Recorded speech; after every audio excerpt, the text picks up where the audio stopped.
What is going on, world? Welcome back once again. My name is Zach Novak and this is Zach Novak Plays Games. In today's video, we go over some details and topics in which I was very interested in pretty much for the last few weeks kind of thing. I've been wondering, well, considering they said our vaults are being obliterated in a certain actual sentence, that right there, it sounded pretty horrible to me. But in today's video, we're going to go over certain actual changes and, well, I guess miracles because the vault's coming back.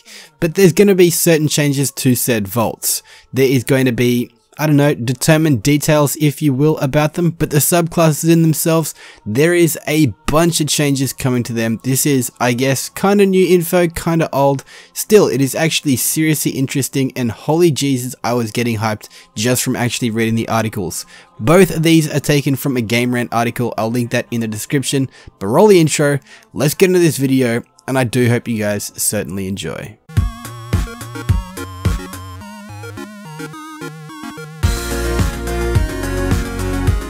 Alrighty, so in today's video, we're going over first of all the subclasses and then the vaults, as I did state. But let's go into some detail on that, starting things out with the subclasses. Now, there is going to be big changes coming to said subclasses. Players in Destiny 2 will get to choose from 3 brand new subclasses, one for each main class. The Dawnblade for the Warlock, Arcstrider for the Hunter, and Sentinel for the Titan. However, all existing subclasses in Destiny 2 have also received an overhaul, ditching the perk rolls of Destiny 1 in favor of 2 different build trees per subclass. It's a change that has been met with many questions, and now Bungie is offering some answers. That in itself right there was actually very confusing when I first heard about it. Now, we are actually receiving, I'm pretty sure, all of the subclasses that we have at the moment. Now we're receiving 9 all up. That seems like a lot of subclasses, but in turn, if they're rechanging them and reworking them with different trees, it is going to be a lot different than what we've actually seen. Now, the Destiny 2 game director Luke Smith has actually said that the sequel is an opportunity to retool the subclasses, making them more active on the actual battlefield and letting their abilities synergize with other subclasses. Talking specifically about how the new Dawnblade will replace the Sunsinger subclass, Luke Smith says himself that the self-resurrections of Sunsingers caused problems. Now that I honestly think is kind of crappy because I really love self-res, and Unknown Clone is going to be completely shattered because that is his favorite class. Maybe as his favorite class. Potentially it might be Hunter, Shadow, Shot, I don't know. Anyway, Luke Smith says in a quote, "I think the fantasy of having a super in Destiny is a fantasy of using it, and the Sunsinger encouraged you to not use your super. It encourages you to sit on it and use it like a 1-up when it was the time. That also makes things like counterbalance more of a headache than we want it to be." So that in itself does actually state that yes, there was problems with it, and I do understand how there can be problems with it. They do go into more detail and say self-res caused multiple problems in Destiny 1 on both PvE and PvP sides of the game. Just a few examples include how players could actually cheese the bridge encounter of Crota's End Raid by exploiting the Sunsinger's self-res ability.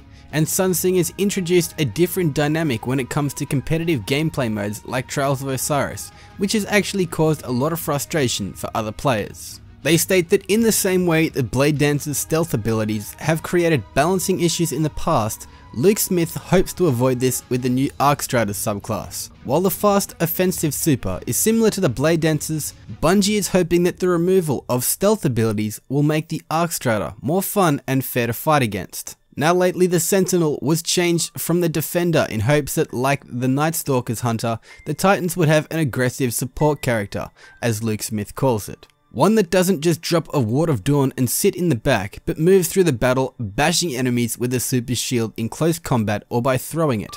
However, the Sentinel can still put up a moving wall of defense. So that right there is pretty freaking cool. We've also seen that there is actually a bubble-like Ward of Dawn type thing in the trailer, so hopefully we will actually see that in the future. All in all, it goes towards the obvious goal that players stay out in the front of the action instead of playing too far in the back. In addition to these changes, Destiny 2 adds class abilities that Bungie hopes will be able to play off one another, like the Warlock's Rift and the Titan's Barricade, creating a pseudo Ward of Dawn. Luke Smith's other quote is stating, There's true fun to be had with the powers being part of a symphony that you and your fire team are conducting together. I think that's the opportunity on the table for Destiny. So that is pretty freaking cool. I do have to say that holy shit, I'm excited for Destiny 2. Now let's actually have a look at what is going on with the vaults. Alright, the vaults. Now the weapon vaults aren't actually going away completely. Now in my mind, when I actually heard the whole thing of our vaults are being destroyed and our weapons are gone, I originally intended that the idea was potentially going to be this whole thing of no vaults, that we're just running around with the weapons that we've got. But it does actually have to be stated that Bungie has come out and said that no, there actually is going to be something along the lines of the weapon vaults that we had before, but in a different state. Now, by an article that Game Rant put out, they stated, "No need to panic, Destiny gear collectors, aka hoarders, like the first game, in Destiny 2 will actually include a vault in order to store our gear and transfer it between characters." That is pretty cool, but they do go into actual detail. They say, why would this actually even be a question? Well, in the actual reveal trailer for Destiny 2, the last city is besieged by the Cabal Red Legion, and the tower, along with the vaults that players know and love from Destiny 1, are obliterated. Right there is the one thing that I actually noticed, and I was like, yeah, damn. But they actually state that appears to actually have just been part of a narrative tale that Bungie is spinning for Destiny 2. The game's story, after all, is about the Guardians losing everything, including their powers and even the Traveler, and having to rebuild. The game's director Luke Smith has confirmed, despite seeing the old vaults be destroyed in the game's trailer, vaults are in fact returning to Destiny. Now, they do state that the new vaults will be located in Destiny 2's social space, known as the Farm. Outside of being a location within the Earth's European Dead Zone, little more is known about the farm. Now that the vaults are confirmed, the next question fans are likely to ask is how big will said vaults be? To that, Luke Smith retorted and said the vault space is actually still being determined. In his quote, he does state, "I exited my last meeting which was about the system's work, and the vaults are always a topic of conversation and discussion for the systems team. We're continuing to look at it but nothing to share today." End quote. So, even though players will have to actually wait and see how much loot they can stuff into their vaults, veteran players of Destiny 1 should actually know by now that it will have to be filled with all new gear. That is brand new loot all in itself. That's because nothing outside of the appearance of the Guardians and some new emblems earned by completing certain tasks in Destiny 1 will carry over to the sequel. They also state that vaults were a pretty consistent push-pull between Bungie and fans in Destiny 1, with fans consistently asking for the space to be increased to accommodate the growing amount of gear available for players over the game's 3-year lifespan.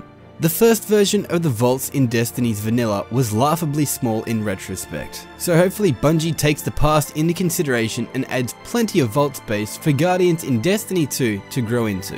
Alrighty, so that is the video. Hopefully you guys have enjoyed this kind of different video that I don't actually normally do. I know I did state in a few videos ago that I wasn't going to post very much information about Destiny 2 and I wanted to keep it a surprise for myself, but yeah, I watch a lot of YouTube, I've got YouTube Red, and so that's something I just cannot help from, you know, seeing, witnessing, doing all that stuff about.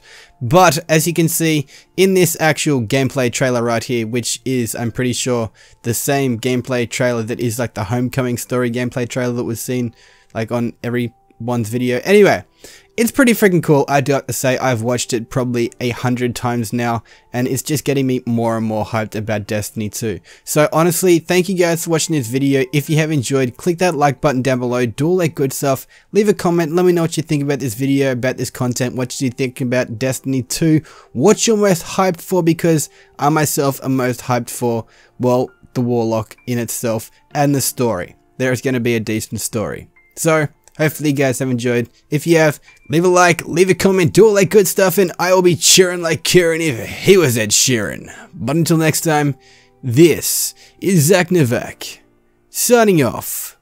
Peace out.